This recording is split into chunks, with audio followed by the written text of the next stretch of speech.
Lefteris, thank you so much for joining me. I'm really excited to have this conversation because one of the main reasons, if not the main reason, that I joined Schoox when I did was a conversation that I had with you. We sat on the phone and talked quite a bit, and you shared your sort of vision for learning and development. And it was amazing because you weren't pitching me on any sort of specific technology. It was just sort of your ideas and your thoughts, and they aligned very much with my own. And I really appreciated sort of your approach to it and your thoughts. And so it seemed like a very natural fit. So I'm excited to sort of share that conversation with others because I think it's very beneficial. So I really appreciate you joining me today. Thank you, David. First of all, it was great having you, at that meeting back then, and we're so happy that you joined us. Definitely happy to be here on the podcast with you as well and sharing thoughts around L&D, which is one of my passions. So always talk about it. Yeah, and it's great because it's funny when we say L&D from this. The moment I spoke to you then on, I don't look at those letters, that acronym, the same anymore because I've been in this industry for 15 years plus, and it's always been L&D, learning and development, and it's one phrase, one word that gets used. But the reality is those are actually two different things. And when you really start to dig in, you realize a lot of organizations aren't doing the development part, right? There's a focus on training, there's a focus on learning, and a lot of companies are doing really amazing, great things with learning, but few are making that extra leap, that extra connection to development. So maybe talk a little bit about that, your philosophy around the connection there between learning and development. Yes, yeah, definitely. And I agree that a lot of organizations are doing amazing things around learning, but because of that disconnection between learning and development, even the learning would be different if they took development into consideration that would drive all the learning efforts in reality. So yes, I mean, the way I always thought about learning and development in reality, it was always like looking at the corporate world as an extension of our educational world of institutions. And what I mean is definitely college, we all understand the importance of higher education in college. And college undoubtedly lays the foundation for someone's career journey, okay, by allowing them to acquire knowledge and skills that are important. However, what I always felt is that the most significant phase of your personal and professional development often unfolds within the corporate world. And therefore, individuals have the opportunity to apply their academic learning in real-world scenarios, sharpen their strengths, and address areas of growth. And so continuous learning is very, very important, in order to stay competitive and help you achieve success. And I always felt that the corporate world and all the organizations have a much stronger responsibility to take care of their people and their career, which is at the end of the day a win-win situation, but that's not always the case. I think a lot of organizations, even those who may feel very strong about L&D and may feel and are ambitious about L&D, they still may not realize, not all of them, but many more than we would like, really the essence of real learning and development with the corporate world, I feel. Yeah, I think that's it's overlooked sometimes, just in the pace of everyday work and the things that we're trying to do within your own organization. But the distance between that university experience and the corporate experience and what skills people either have or don't have, and there's a big development gap, and it's different in different parts of the world. It's different in different industries, but this idea of the development piece of we don't just need people to do the specific thing that they're doing. They need to learn how to be part of this organization. They need to learn how to, in some cases, how to have a job, when it's your first job out of university, say, or any other environment. And so that you're right. I think that puts a lot of onus on the organization that they should take on, because without that kind of development, you're sort of missing out, and you're going to have lower engagement, lower retention rates. But yeah, and I think that's a key element. And development. Have you seen that like sort of like anything specific around the gaps? I remember doing a little bit of work in South Africa, and the word I got there was the difference between the university education and the corporate world. The gap was so vast. There was a lot of work that companies had to do from the development standpoint. Do you see that in any particular areas? That you've come across? I still this gap. I don't know if we will ever accomplish to and manage to bridge that gap between the educational world and the market and the corporate world. But in any case, every part of that world has its own kind of, let's say, obligation to prepare, individuals to have a successful career and a happy life. There's some countries, I feel like the US, myself coming, from Greece, Europe, and looking at the European market, there's a difference. I mean, the US market has made many more steps trying to bridge that gap, I feel.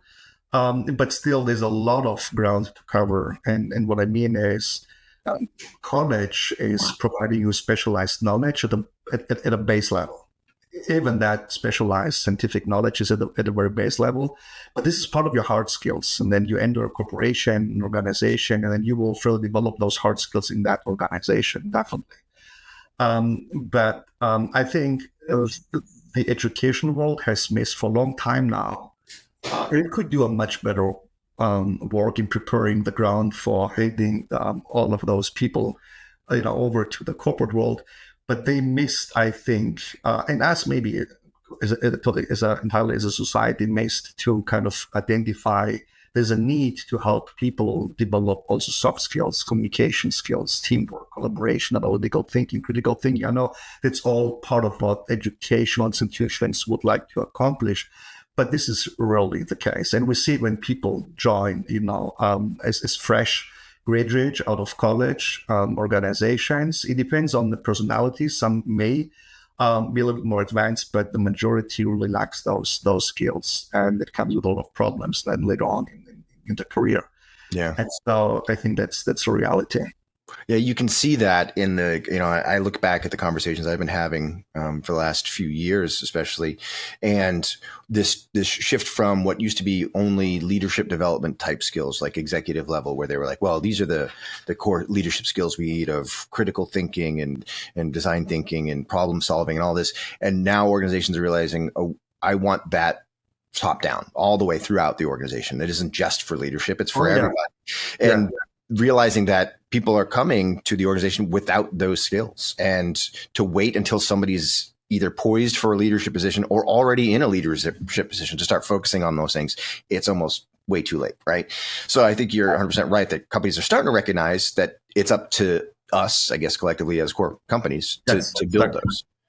Yeah. And even and I know that where a lot of organizations do a much better job, that this is a reality, is to have leadership development programs, because it's important before you hand over to someone in a leadership position to make sure that they're well prepared, that they serve, in a proper way your values. But this is not enough, because whom should they lead? At the end of the day, I mean, those leaders need great people to do the job from operation perspective, execution. And so it's not enough just to develop leaders, because the entire organization has to be developed in a healthy, balanced way, so that the whole organization can really be successful. Mm-hmm. And what's happening most of the times is, I mean, we know it all. Most learning programs, I'm just leaving a little bit development out, but even if we just put development as part of it as well, most L&D initiatives in the corporate world are narrowed, around compliance requirements. Now, this is the vast majority where training takes place, leadership development, yes, but for the rest of the organization, when it comes to development activities that are supported, are mostly around performance reviews and goal settings, not really help people perform better, but just making sure that you review the performance. That this is not enough. I mean, at that point, any damage is already done, poor performance. You have to find a way to really help them be much better. Yeah. Well, especially if they're basing all of their efforts on that sort of performance management environment, which is also struggling, right? That approach. Most companies still follow this once a year check in, Oh yeah. and totally associate it with raises, and so the focus is completely off, and it's a great development opportunity that is completely missed, right? Because it's once a year looking backwards, and do I get my raise or not? It is unbelievable, but this is still what's happening in the majority of the world. At the end of the year, surprise, you did well. Surprise, you didn't do that well. Why? And now you have difficult conversations you have to explain. And so I think this is another very different role. Even the way you should review people, it's not really reviewing the performance, but having quickly check-ins in order to make sure you correct actions, you help them understand what you expect them to deliver and how to perform better. So that's a whole different conversation as well, how to drive better performance reviews and how to do those. But yes, the vast majority of the development activities are around those assessments and those reviews, rather than really helping people develop the skills that they need to perform better. Yeah. So it's a very different world, and very few organizations, even those who really understand the need, it's not that easy to make that shift. It's part of the deeper DNA of the corporate world to do it this way. And of course, it's not just the technology. We can talk about technology as well. It needs the support from the upper leadership, the highest possible leadership level, to support a more holistic and ambitious, let's say, approach around L&D. Yeah. Yeah. And in that, sort of performance environment that we just described, we talk to learning professionals and learning leaders. There's a big focus on how do we create a culture of continuous learning, continuous development. And while that's a great goal and we should be working that way, if the performance environment is not continuous, if it's that sort of annual, semi-annual, it fights against that continuous development environment, right? So you've got this one mindset of, we want to continuously learn and continuously develop, but that performance side that actually drives whether things are happening or not is not continuous, and it sort of breaks the cycle. Yeah, and I think that's the key word, continuous. That is very important. And even if learning is continuous, then that should lead to continuous development as well. Otherwise, it's again disconnected. Even if you spend a lot of time trying to learn and acquire new knowledge, ultimately the reason why you're doing that, making that investment, is because you want to develop your skills and then perform better at the end of the day. So that correlation has to be somehow visible, almost real time. It definitely cannot be real time, but what I mean, it cannot be that completely out of sync. And then you may spend a ton of time trying to invest in yourself and learning, acquire knowledge, but it doesn't have an impact really on your performance, and that performance doesn't have an impact on the business either, on business success. And so we realized that at the end of the year through those assessments, which is almost ridiculous, I would say, but that's how things are done. And of course, that's why learning and development has to be tied together in a very, very different way. And also technology has to play a major role in supporting that connection, because it isn't easy either from an operational perspective.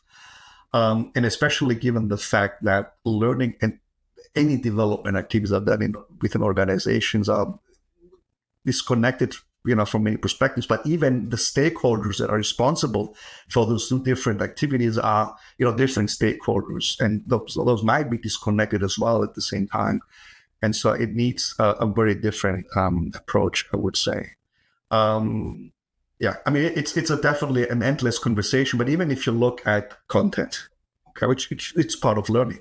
Mm-hmm. And so if you look at many organizations that may subscribe to libraries with thousands of courses, if you could really look at all the jobs that you have in an organization and skills that are needed for those jobs, and if you could identify the skills gap, because if you're not able to identify the skill gap of an employee, that you cannot definitely not help them improve, right?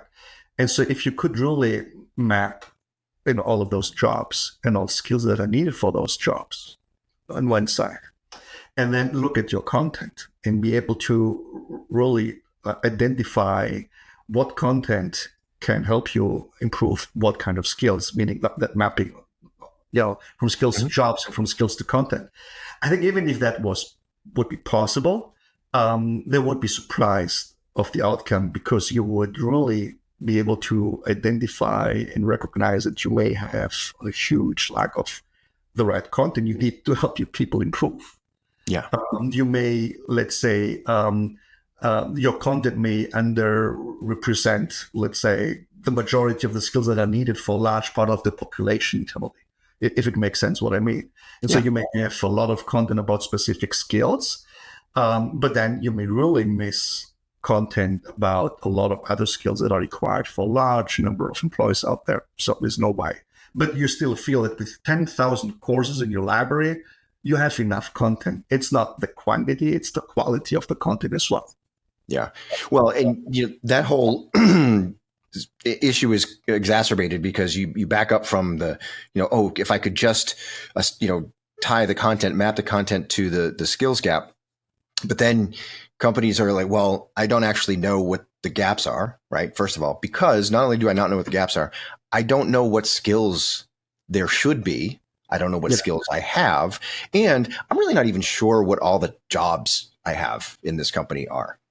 We may call them this thing or the other thing, but I'm not even sure what they are. So there's just, we're starting from a very messy point, and creating an even bigger mess as you go through. So, the goal is, how do we get companies to get a better idea of, look, let's figure out a way to really identify what skills feed into what jobs. Because, you mentioned vast amounts of content, some of which may be relevant or not, right? How do we target it? But there's like vast number of skills within any organization, and there's probably too many of those in their, ontology. So how do they streamline that so that we can actually make true connections? Instead, right now, what you've got top to bottom is just, let's just put it all out there and something will work.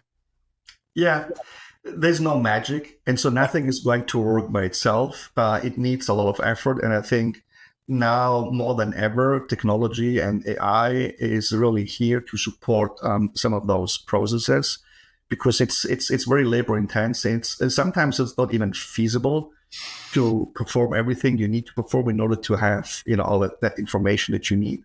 Yes, organizations may sometimes have thousands of jobs.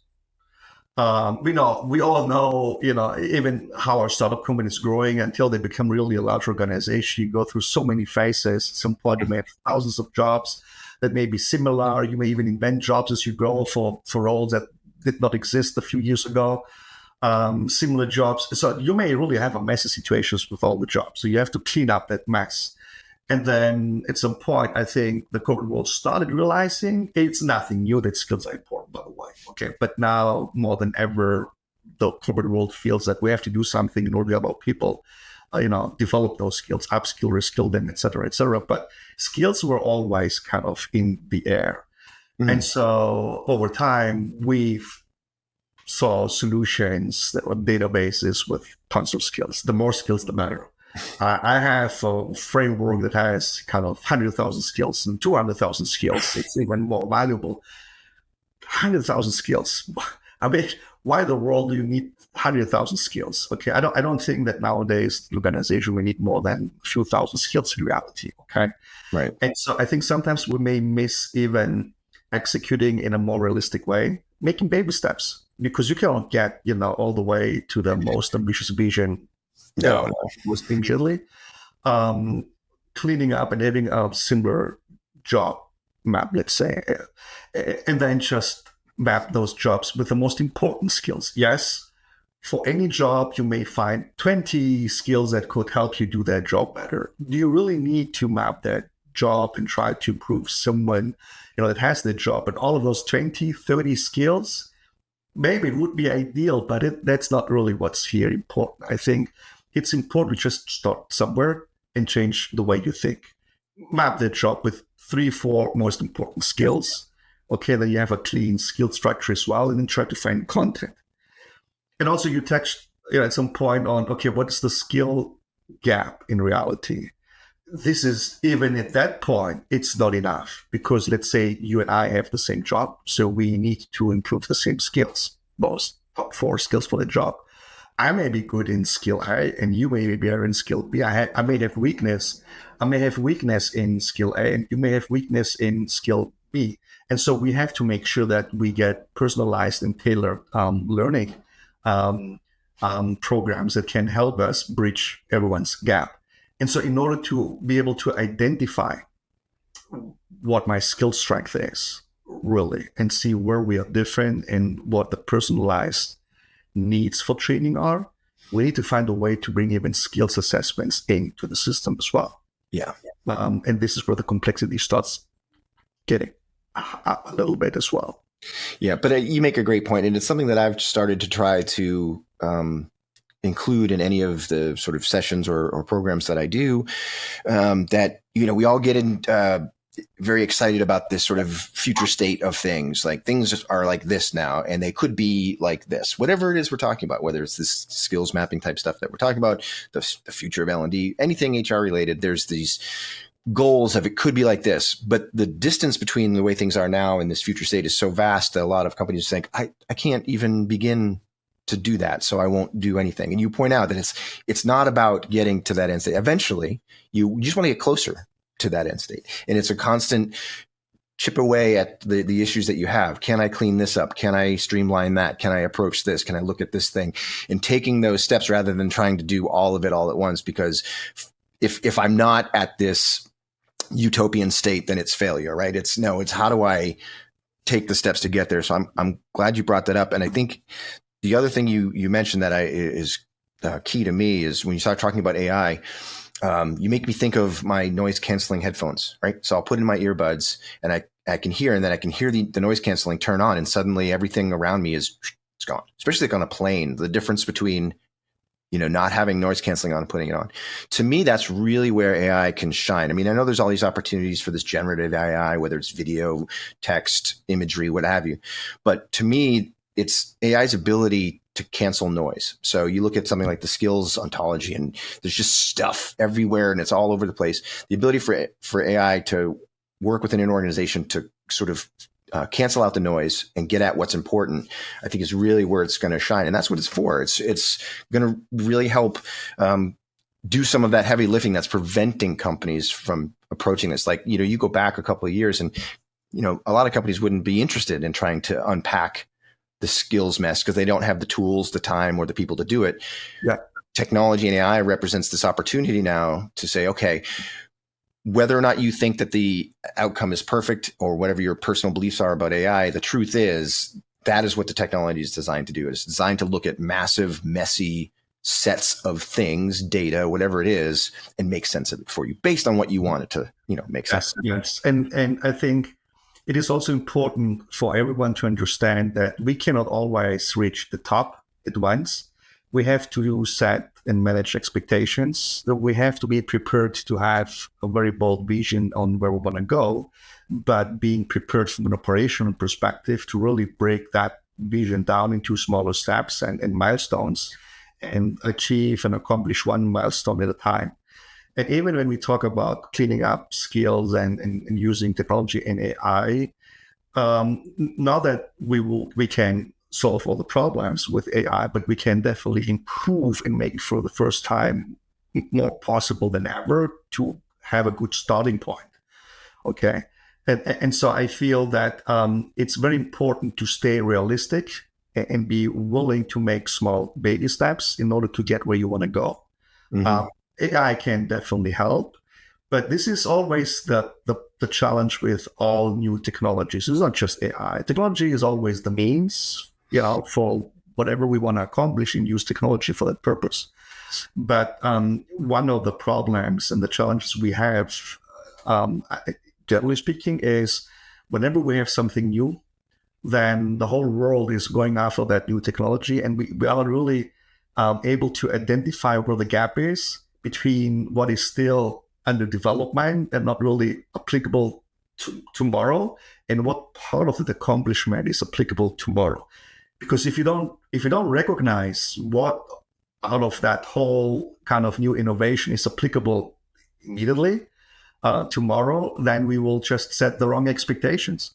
And when we set the wrong expectations, either because we want to be competitive, okay, so we just have bold words and promise things that we cannot deliver. And ourselves as being part of the technology world, we are responsible for a lot of that mess over time as well, because we may constantly promise things that we cannot deliver based on anything that just came up as a new innovation that may not be mature enough. And so then you start promising things, and then the rest of the competition has to follow on that promise. Otherwise, they stay behind until the market realizes that this is not applicable. Damage is already done. Okay, yeah. And so I think it's very important for the market itself to realize what is applicable, what's realistic, to plan realistically, and then the technology world to come and meet those expectations in a proper and healthy way. Yeah. We will always, the market will always potentially, the technology market, a little bit overpromise, but it's just to have that overpromise be really healthy. Yeah. I mean, virtual reality has been around since 40 plus years, maybe even longer with less awareness, but, it's taken a really long time for valid practical applications to materialize, and don't tell me that in the late 80s when it was around that, people were already saying technology is changing so fast, right? You can't, granted, we say that every year, everything's changing so fast. We still felt that 40 years ago that things were changing so fast. We going to get ahead of this technology, but it took a really long time for the various practical applications of it to manifest, and we're clearly still not even there yet. There's more to come. So this idea that with the rapidity with which AI has come to the common consciousness and then turned from, it's, machine learning, it's this thing underneath, to this now, the sort of chat GPTs and the DALL-Es and the generative, we've gotten way ahead of ourselves as far as we think that whatever the final form and function of AI is going to be will come at us by the end of the year or something. And it's always going to be, a work in progress. And it's important to not get, sucked forward into that thinking of, we got to get in on this. We got to get ahead of it. Let's figure out what it does now, what it might potentially do in the short term, and start following that path. Oh yeah. And look, every technology might not be applicable at the same level for all industries. Right. VR, virtual reality. There's some industries like the medical world, for example, where you may have medical professionals to be able to get some really deep specialized training with virtual reality, but you cannot really offer for now virtual reality training to the masses. Imagine a huge chain of retail stores would like to train all of their people and how to deal with angry customers, with huge queues, with a lot of tension, and in some days where there's a lot of traffic going on. It's just not realistic for now. The cost would be huge, and in many aspects. In a similar way, with AI, we have had early on applications where it was just mature enough and it was perfect. Again, in medicine, for example. And then there are some applications where if the hallucinations, let's say, not less than 4 or 5%, then it's just not applicable. And right. Even in the world of skills mapping, imagine an organization that may have, even after cleaning up the mess, 1,000 jobs. Okay. And imagine using AI to map skills with jobs. And so you have, for every one of those 1,000 jobs, you may have 5. If you're conservative, if you're more ambitious, you may have 10 suggested skills. Now you have 10,000 skills mapped to 1,000 jobs. It's a combination of 10 million potential combinations. If you ask AI to build those mappings, and the system will build those mappings, do you feel confident enough to just press the accept button and then let the whole system take over and what training people should get without looking at what those mappings look like? I don't think so. I think most likely you would want to go through a few jobs so that it increases your confidence that, those mappings look okay. It looks good. I mean, it could be better, but it works. So as you go through that process, imagine, for half of the jobs, after you first scanning of the first 20, 30, 40 jobs, you don't feel that good with half of those mappings. So it means that you can really rely on that result. Now, all of a sudden, you have to come in and correct for the 1,000 jobs, for at least half of the mappings. What happened is, okay, you got a lot of improvement. You don't have to do everything manually, but still you have a huge labor intense work to accomplish in order to correct things, which means the application of mapping skills to jobs. It's not that easy. It's a lot of noise and buzz out there. Everybody is claiming to be able to do this, but we have to be very cautious as well, because we may fall short again, in that aspect today. Tomorrow it may be another day, but it's not that easy either. Yeah. I mean, I would say that I don't want, when people think about AI and the things that you're describing, the idea that so to me, I don't think people are necessarily ready for true AI in most places where for me, and I'm not a scientist, but to me, true AI means the machine has done all of the learning, done all the research, looked at all the patterns, it has come to a conclusion, and then it has executed something based on that conclusion. Like, it has made the decision and it's done. Yeah. Yeah. Most people are more comfortable with machine learning, where the machine says, hey, I found these things that might be interesting to you. And then a person will decide what to do with that, right? I think that's where we're at. And that's fine. I think we're a ways away from the full execution part, but that shouldn't scare people away from it in general, right? I think this idea, of course, there's work involved, but you've given yourself a jump start by leveraging AI to get to where you are. And that is the nature of machine learning by definition, and AI, is that if you do come in and put in your input and say, well, it was right half the time, here's why it was wrong the other half, here's what it should do, it will learn. And then it will continually get better. And that's the whole point, right? Is over time.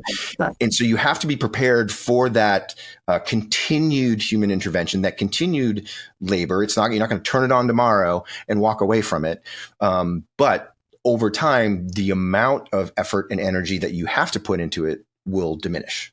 That's exactly the case. And that's why I said you have to set the right expectations and manage expectations. The difference between machine learning and AI, which I think most people don't understand without having a math background, is that machine learning at a high level, machine learning needs massive data, because it doesn't really learn, even though it says machine learning, but it tries to identify patterns within a massive data set and tries to learn out of those patterns. But you need a lot of data. And so, organizations around learning, how much data may they have? It's just, and so when we talk about AI, the difference is AI needs much less data, but it needs time, because it has to learn out of little data, but it can learn as it recognizes and it's tracking what you're doing. But again, learning from where? If you use AI that's learned out of the entire world, then it may bring that experience into your organization, and you may have special needs. And so we all have to be careful on how we think about AI and how immediate, applicable it is everywhere and in all use cases, in all user stories. But I think it's definitely the right time to make bold first steps and manage the right expectations and leverage, because there was a big momentum in AI where we've seen all of a sudden some kind of an explode effect in how the market feels about it. And this is not by chance. It is because AI was able to accomplish a huge milestone in how it thought about the entire intelligence and all the algorithms, and it helped really drastically decrease the hallucinations. And so it made it much more mature, but it's not there yet where we would like it to be for all applications, but it has accomplished a huge milestone. Yeah. And that's right. And I think the other thing is, it again isn't a magic bullet, as we've both said, in that if we're not going to have a particular piece of AI technology in our company learn from all of the data that's available in the world, which that might not be possible in those cases, you want it to learn about your particular organization. And then, okay, are you sure that your organization has good data for it to learn from? And are you sure that the way you've done things before was right? Because all it's going to do is look at what you've already done. Yeah, right. And so let's assume for a moment that we build a tool that allows instructional designers to build training content. Okay. Mm-hmm. And now they would like to use AI. So they would like to create a training program for leadership. And so it asks AI, where would AI rely to build that training? I mean, leadership, every organization may feel differently about leadership. Okay, there are some core concepts and values that are made common, but overall, it's different if you want to build leaders in a fast food, quick restaurant industry. It's different if it's a white collar job, more sophisticated kind of organization, right? I mean, so what kind of leadership program you want to build, want to create? Where does the AI go out and look in order to what kind of data in order to create for you a leadership program? And even if you say, yeah, but I'm that organization sharing your brand, just go out and I can feed you with documents, policies we have and whatever, and go out also on the internet and just read everything that our leaders said over time in public so that you take this into consideration. Organizations are continuously evolving entities. I mean, this is changing as well. Whatever you thought about 10 years ago may not be, how you think about it today.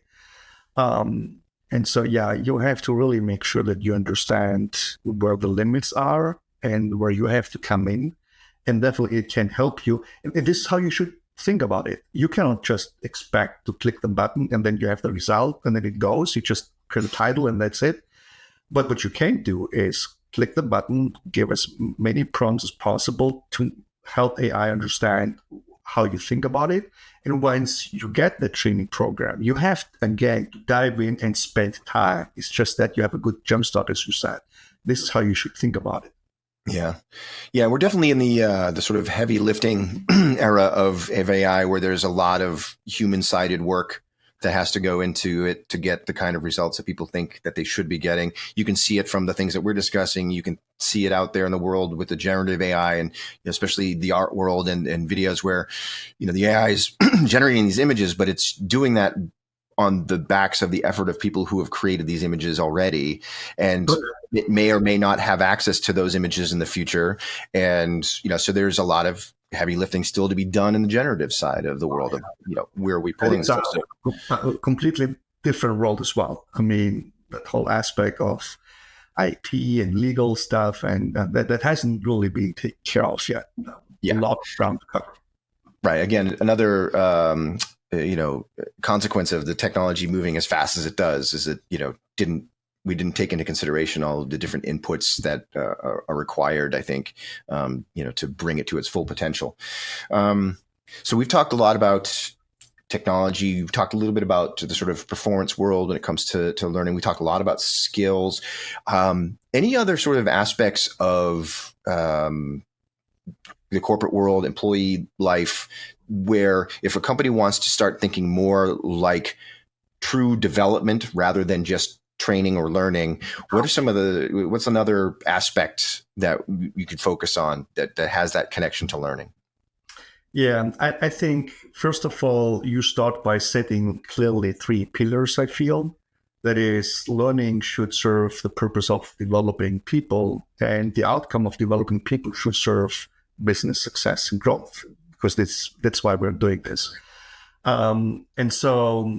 And then you should build your whole vision and strategy around those 3 pillars and connect those dots. Otherwise, those will be completely disconnected. And I think if you really want to have an ambitious learning and development strategy, organizations have to have a more holistic and solid approach. And so learning, for example, right now, the way it is done, it is mostly formal training. But it has to be more diverse. Personalized learning experiences, or learning on the job, peer learning, sharing knowledge. I mean, there's so many micro-learning as learning reinforcement. There's so many different ways of learning that could lead to acquiring the knowledge you need and developing your skills. Now, in order to understand if you develop your skills correctly, you have to find a way to help people take a look at, the training and time they spend on training and what that impact is on their skills, for example. And so in order to see if it makes a difference. Yes, imagine if you could outline all of the effort, all the time you spend on different types of training on one side. And on the other side, you put, all of your performance reviews, your assessments, and can see if there's some progress. Imagine yourself spending 200 hours, on training, and you don't see the the needle having moved, at all in all skills. So what does it really mean? Okay. It doesn't mean that training is not important, that it's useless. It means that most likely you're not doing it right. Or from a training director's perspective, if you see that it doesn't have an impact on your people, then you maybe should consider how you should think and conduct training. In a similar way, you should also start thinking on how you can correlate, training, in reality, not training, indirectly training, but through the performance of your people on your business outcome. Because it doesn't make any sense if you see your people's skills developing and constantly improving of the entire organization. But if you look at the business success, it isn't there. So there's no way. I mean, those can't be completely uncorrelated. There has to be some kind of correlation. So I don't know if that answers your question, but I feel it's just a much broader conversation. I think, first of all, they should really try to connect learning and development, thinking in a very different way. Different stakeholders have to sit down together and have a more holistic approach of this. And that approach has to serve those three pillars. It's learning, development, and business success. Otherwise, those are disconnected. You may achieve and be successful by chance, but not on purpose. Yeah. And it makes so much sense too when you talk about, if you could see the amount of effort you're putting into learning and training and try to compare it to outcomes, and if it's not lining up. But a lot of times, without making those connections that you're describing, the people themselves, the people who are participating in learning, the employees, they're not aware of what those outcomes are supposed to be. They're not sure of why they've even experienced the learning that they have. And so how can you expect them to focus those efforts and those newly acquired skills in the right direction, right? If it's just here, do this thing and take an assessment so I know that you know this thing. If they don't know what to do with that or what role that plays in the big picture, then there is no development. They learned something. Was on their development of their success on the career. Right? I mean, how can you foster a culture of continuous learning and development if you cannot really see what the impact is of your learning investment in your development outcome, let's say, in a way? People will just be disengaged. They won't understand, why am I taking this training now? Okay, in reality.